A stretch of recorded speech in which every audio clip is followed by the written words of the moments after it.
Welcome to Embellish Home with Felicia. I hope everyone is in good health, and in today's video I am showing you another dupe accent table.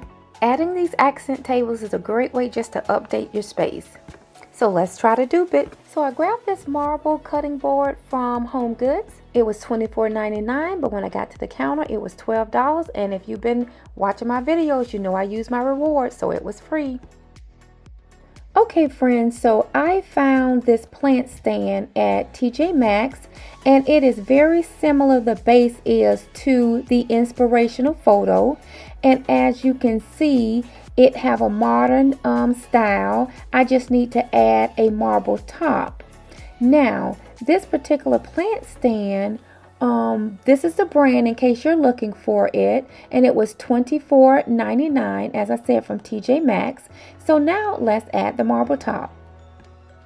So I'm just taking my strong adhesive here. I'm going to add the strong adhesive right in the center of the marble cutting board.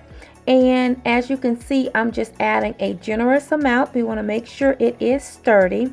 And I didn't mention earlier, but this plant stand had a label and said that the weight can hold 200 pounds. So that's important because we want this to be safe. So I'm just smoothing this out, and then we are going to flip this over and add it to the base of the table. Ensure that the marble is centered on the base. Okay friends, so the next step is I just wanted to make sure that the table is leveled, and as you can see it is leveled. I did have to maneuver it a little bit off camera, but after that I just flipped the table over and then I let it sit for 24 hours and let it cure. If you are enjoying this DIY, I appreciate a thumbs up. It lets me know that you enjoy this type of content. The table measures 22 inches tall and 11 inches wide for the marble.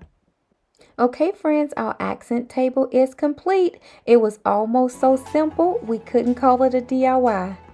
Please check out my other DIY accent tables. Please subscribe and turn on your notifications. Thank you for watching Embellish Home with Felicia. Have a blessed one, and I hope to see you in the next video.